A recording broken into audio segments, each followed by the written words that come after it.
Eu sou a Patrícia Vieira e esse é o IC Entrevista. Seja bem-vindo. No programa de hoje nós estamos recebendo a Priscila Morosini, que é médica, cirurgiã oncológica do Oncoclínicas Curitiba. Tudo bem, doutora Priscila? Tudo bem, obrigada pelo convite, uma satisfação estar aqui. Obrigada por aceitar nosso convite. Então hoje a gente vai conversar sobre um assunto muito importante. O mês de outubro chegou e novamente nós vamos relembrar as pessoas sobre o Outubro Rosa. Doutora Priscila, o câncer de mama ainda é o tipo de tumor que mais mata mulheres no Brasil. Segundo o Instituto Nacional de Câncer, o INCA, em 2020, a taxa de mortalidade foi de 11,84 óbitos para cada 100 mil mulheres.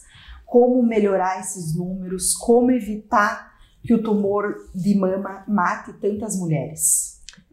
Bom, mais uma vez, obrigada pelo convite. Eu acho que esse é um assunto super importante, não só para outubro, mas especialmente no outubro a gente traz à tona esse assunto, mas a gente precisa, justamente por esses números, falar de câncer de mama o ano todo. Com certeza. Dados do INCA também estimam que a gente tenha aproximadamente por ano 66.500 novos casos de câncer de mama.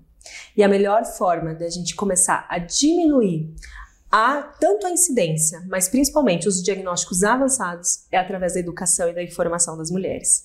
A gente precisa empoderar mulheres sobre informação. Existe ainda muitos tabus no contexto do câncer de mama, que as mulheres têm medo do diagnóstico, têm medo com base na história familiar, já perdeu alguém num contexto antigo, e que isso tudo traz, na verdade, muita repulsa a esse assunto, mas a gente precisa, na verdade, trazer informação de qualidade para esse assunto, empoderar então essas mulheres, como eu falei, com sinais de alerta sobre como ela pode reduzir seu risco através da mudança de hábito, que é o grande pilar da redução de risco do câncer de mama, são os hábitos de vida, a mudança dos hábitos. Então a gente precisa, na verdade, não só no outubro, mas no ano todo, reforçar medidas educacionais para as mulheres e empoderar elas com informação.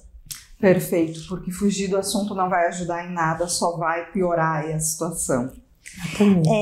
No Paraná, um levantamento feito pelo Hospital Erasto Gettner de Curitiba apontou que os casos de câncer aumentaram 30% nos anos de 2021 e 2022. E eles têm observado que os tumores, as pessoas que chegam doentes, estão com tumores cada vez mais avançados. A gente viveu aí nos últimos anos a pandemia de coronavírus, foi preciso isolamento social, e isso fez também com que as pessoas deixassem de fazer suas consultas periódicas. O coronavírus é o grande responsável por essa situação? A epidemia, eu gosto de falar assim, porque realmente é muito chocante quando a gente fala em números. O grande problema que a gente tem em relação ao câncer de mama, ele já existe. Certamente a pandemia vem para piorar os casos avançados e aumentar os casos fatais do diagnóstico de câncer de mama. Perfeito. Tem alguns estudos que vieram dessa fase da pandemia, uma grande revisão italiana que trouxe dados de alguns países sobre o impacto da pandemia. A gente tem uma estimativa num estudo de avaliação de população do Canadá, que 3 meses de não realização dos exames de rastreio naquela parada que a gente teve vão ter impacto até 2029 em termos de diagnóstico. Tem uma outra revisão americana que mostrou que a gente vai ter aproximadamente 5.300 novas mortes, casos de evolução ruim por conta do atraso. Então, certamente, o atraso em rastreio para algumas mulheres vai ter impacto, sim, nesse diagnóstico avançado. Mas o que a gente precisa falar também é que muitas mulheres, já no contexto de retomada, que a gente já está 1 ano de retomada aí praticamente, ainda estão com seus exames atrasados. Então, muitas vezes a gente também só ganhou ali uma forma de ter essa desculpa, ter um respaldo nesses atrasos, mas acontece que muitas mulheres atrasam seus exames de rotina, independente da situação social que a gente esteja em termos global. Perfeito. E ainda segundo dados do INCA, cerca de 13% dos casos de doença poderiam ser evitados com a mudança do estilo de vida. Como que é preciso manter um estilo de vida? O que é preciso fazer para que a gente evite isso? Que afinal é um número bastante grande. Eu diria que é até maior que esse dado do INCA. O impacto que a gente tem em termos de mudança de estilo de vida na redução do risco principalmente quando a gente fala em câncer de mama. Muitos tumores se desenvolvem a partir de hábitos de vida, alguns mais, outros menos, e câncer de mama está na lista dos que têm impacto real através do nosso estilo de vida. Como reduzir o risco de um câncer de mama? Mudança de hábito. Hoje, estudos estimam que 150 minutos de atividade física regular, moderada e intensa durante a semana, pode reduzir em até 30% o risco de a gente ter um câncer de mama. Então, a gente está falando de remédio, atividade física como remédio. Além disso, controle do peso, IMC mais baixo, alimentação adequada, dieta mais anti-inflamatória, mantendo o organismo em homeostase, em equilíbrio, evitar bebida de álcool, evitar tabagismo, tudo isso vai estar relacionado a um equilíbrio do organismo, diminuição desse processo inflamatório do organismo e redução do risco de desenvolvimento do câncer de mama. Perfeito, doutora Priscila. Com que idade as mulheres devem começar aí a consultar o ginecologista periodicamente em relação à mama especificamente? Quais os exames devem ser solicitados e com que periodicidade fazer? A Sociedade Americana e os guidelines americanos nos orientam que toda mulher, a partir dos 25 anos, deveria passar com um especialista em mama. Certo. Para ter uma orientação sobre essas reduções de risco que a gente falou, para ter uma análise da história pessoal e história familiar, lembrando que 80% dos diagnósticos de câncer de mama não tem relação genética e história familiar, 80% dos diagnósticos de câncer de mama vão ser esporádicos, não vai ter relação com a família. Eu ouço muito das pacientes, mas eu não tenho história na minha família, por que aconteceu comigo? 80% dos diagnósticos de câncer de mama vão ser esporádicos. Então essa primeira consulta vem com o intuito de a gente orientar esses redutores de risco, essa mudança de hábito e também fazer um cálculo individual para cada paciente, para identificar quem seriam as pacientes jovens que têm maior risco. Eu falo para minhas pacientes, eu uso esse exemplo no consultório, quem é minha paciente vai saber, porque eu falo isso para todas, que a gente é igual balança de buffet por quilo. A gente começa com o peso do prato.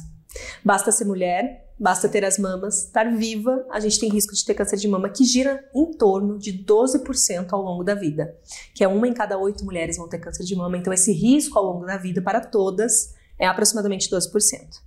Além disso, então em consulta dessa paciente jovem que vai lá para pegar essas informações e calcular seu risco, a gente consegue prever com a sua história individual se esse risco não é maior. Sim. Então existem calculadoras de risco que estimam o risco individual de cada mulher. E com base nesse risco individual a gente define quem são as pacientes que deveriam começar aos 25, aos 30, aos 35, ou que vão esperar o rastreio populacional, que é a partir dos 40 anos. Então, mulheres que têm risco habitual, todas as mulheres devem iniciar o rastreio do câncer de mama aos 40 anos com mamografia anual. Algumas, inclusive, tendo que incluir exames adicionais, como ecografia de mama e ressonância magnética da mama complementar à mamografia, isso é o especialista que define. Mas algumas mulheres precisam sim iniciar antes dos 40 anos, sob orientação do especialista, com base no seu cálculo de risco. Então, respondendo essa primeira pergunta, quem deve ir no especialista da mama? Todas as mulheres, a partir dos 25 anos, para receber orientação de cuidado da mama, para receber uma orientação. Hoje, em específico, eu tive a oportunidade de cuidar de 2 pacientes super jovens que foram para uma orientação. E eu falei para elas, está tudo bem, eu vou ver você se tiver alguma alteração ou só próximo dos seus 40 anos. Mas essa mulher sair empoderada dali, cheia de informação e já com seu cálculo de risco feito, sabendo que ela tem um risco habitual, que não é 0, que é bem alto, inclusive, o nosso risco habitual. O nosso peso da balança lá, do buffet por quilo, está bem alto. Mas a gente consegue definir, então, se aquela paciente que deve começar antes dos 40 ou não. Então, todas devem ir. Perfeito. O autoexame de mama, que foi muito falado aí durante muito tempo, ainda é recomendado? A Sociedade Brasileira de Mastologia, junto com outras sociedades relacionadas ao cuidado da mulher, não recomendam o autoexame como método de rastreio do câncer de mama. Então, o autoexame não substitui a sua consulta com o especialista, o autoexame não substitui os exames em dia de rastreio. O autoexame tem um papel de autoconhecimento. Ele é importante? Ele é importante sim. Muitas mulheres ainda fazem o diagnóstico do câncer de mama através do autoexame. Então, qual é a importância do autoexame? Porque eu ouço muito das pacientes, mas eu não sei nem examinar. O que eu examino? Eu palpo minha mama, eu sinto tudo. Tem um monte de nódulo aqui. Muitas pacientes chegam com esse relato.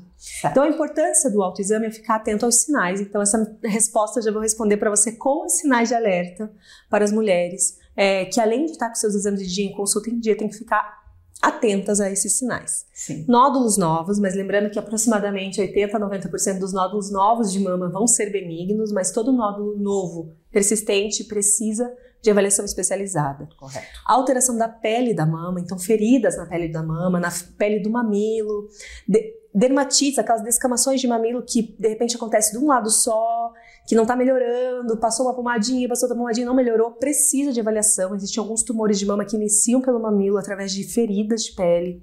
Saída de líquido de uma só das mamas, normalmente um líquido mais sanguinolento. Sim. E em água de rocha, parece uma aguinha. Então, saídas de líquido diferente da mama, e principalmente fora do período lactacional, são sinais de alerta.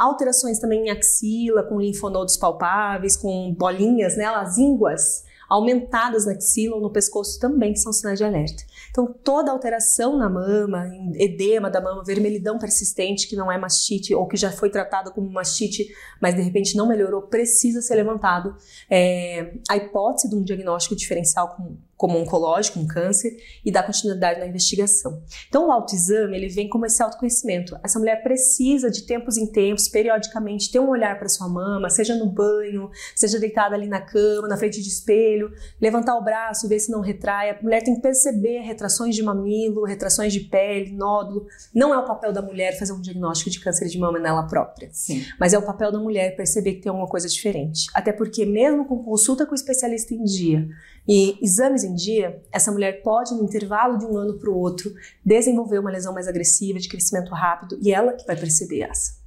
Então, ela precisa estar atenta a mudanças do corpo. O papel do autoexame é autoconhecimento. Então, é a mulher perceber, tem alguma coisa diferente, tem alguma coisa diferente da última vez que meu especialista me viu. Mas não tem o intuito de ser algo que substitua as medidas de rastreio. Conhecer o seu corpo. Conhecer o seu corpo. E mais uma vez, então, o principal remédio para tudo isso, a principal forma de prevenção é a informação. Informação, que é como a gente falou no começo. Como a doutora falou, nós devemos nos preocupar com isso o ano inteiro, mas o Outubro Rosa está aqui para nos ajudar a lembrar de ficar atento. Exatamente. Para quem quer saber mais, aqui a gente fez uma breve conversa, mas para quem quer mais informações ou mesmo marcar uma consulta com a doutora, como que eles te encontram, como encontrar o Oncoclínicas? Então, o Grupo Oncoclínicas tem sede aqui em Curitiba, lá na Fagundes Varela.